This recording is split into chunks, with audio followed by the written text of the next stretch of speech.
Mengapa konsep passive income bisa sangat menyesatkan?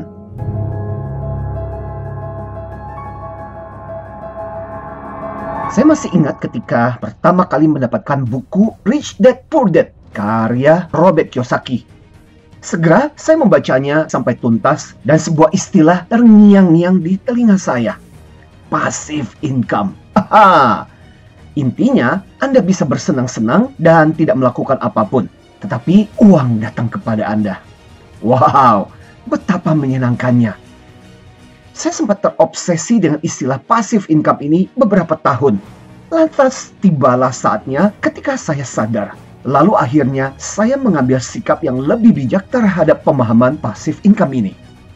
Tapi istilah passive income ini memang banyak dipakai di mana-mana, termasuk di multi-level marketing atau berbagai bisnis yang banyak menawarkan janji kepada para downline-nya dengan istilah passive income ini.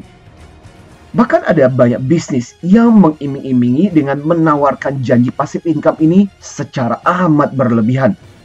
Jadi, setelah bertahun-tahun menjalankan bisnis, akhirnya saya sendiri menyadari bahwa passive income ini banyak dipergunakan secara salah. Saya teringat saya pernah membawahi seorang staf yang kinerjanya sangat buruk. Secara umum, orang ini termasuk kategori deadwood, yang artinya susah dikembangkan. Nah, salah satu hal yang paling disukainya adalah soal passive income ini. Ia mengatakan, suatu ketika saya ingin punya passive income dan tidak perlu lagi bekerja dari pagi sampai sore bahkan malam. Begitu pula seorang teman saya yang masih bekerja di perusahaan, tak kalah bertemu dengan saya pernah mengatakan, enak ya punya perusahaan sendiri, bisa punya passive income lagi. Terus terang, lama-kelamaan istilah passive income ini mulai memberikan perasaan yang gak menyenangkan. Bisa jadi karena sudah terlalu banyak orang yang menggunakan istilah tersebut, juga karena terlalu disalahgunakan dan disalahartikan. Lama-kelamaan, apa bedanya antara orang malas dengan passive income ini? Memang sih, pada passive income, orang tetap menerima suatu penghasilan. Sementara pada orang malas, mereka tidak punya apapun. Tapi sama saja kan, mereka mengagungkan kata malas. Bahkan saya masih ingat tak kala mengikuti suatu seminar di sebuah MLM karena ajakan teman. Si MC-nya waktu itu mengatakan, kalian semua mau nggak bisa bermalas-malasan, tapi tetap punya uang? Dalam hati saya ingin mengatakan, enggak. Masalahnya, malas bukanlah etos kehidupan yang bijaksana. Bahkan miliuner seperti Warren Buffett mengatakan, orang mungkin mengatakan saya kaya raya dan tidak perlu bekerja. Tetapi, saya kepingin saat meninggal, saya masih tetap aktif bekerja. Begitu juga konon hal yang sama terjadi dengan Bill Gates.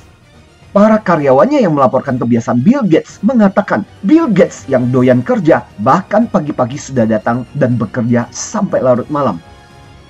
Jadi jangan sampai istilah passive income menjadi sesuatu yang menyesatkan kita. Ujung-ujungnya kita mengejar passive income untuk tujuan yang tidak terlalu mulia. Yaitu apa? Buat sekedar bermalas-malasan. Biasanya orang bisa berkata soal passive income dengan mudahnya. Tapi percayalah, untuk sampai passive income, orang pun harus berjuang dan bekerja setengah mati. Jadi kesimpulannya apa? Nggak ada makan siang yang gratis. Untuk sampai pada passive income, bersiaplah untuk bekerja keras dan cerdas. Dan celakanya, banyak orang yang kepingin passive income tapi tidak mau membayar ongkosnya. Terus menariknya lagi, cobalah Anda perhatikan. Dan saya pun berani bertaruh. Mereka yang punya banyak passive income saat ini bukanlah orang yang suka bermalas-malasan. Bahkan Robert Kiyosaki sendiri yang menciptakan istilah passive income harus berjuang setengah mati untuk menulis buku dan membuat dirinya populer. Bahkan ketika tidak mampu mengurus bisnisnya dengan baik, apa yang terjadi dengan Robert Kiyosaki? Bisnisnya sendiri pernah dinyatakan bangkrut karena hutang-hutangnya. So, jika diibaratkan, hidup ini bisa kita bandingkan seperti sebuah food court, bukan restoran. Begini loh, di food court sebelum Anda makan, Anda harus bayar dulu, baru bisa makan. Sementara di restoran, Anda bisa makan dulu, baru membayarnya. Kenyataannya, hidup itu ya seperti food court. Harus ada pengorbanan sebelum Anda bisa menikmatinya. Kalau Anda bermimpi memiliki passive income, tetapi tidak ingin membayar ongkosnya, maka Anda betul-betul bermimpi. Rata-rata orang yang saya kenal yang memiliki passive income yang banyak saat ini, para pebisnis, para entrepreneur di negeri ini adalah mereka yang bekerja sangat rajin untuk mencapai passive income ini. Dan ada satu hal yang menarik, tak kala ditanya mengapa mereka mengembangkan bisnisnya, justru jarang sekali yang lantas menjawab, ya karena saya ingin punya passive income.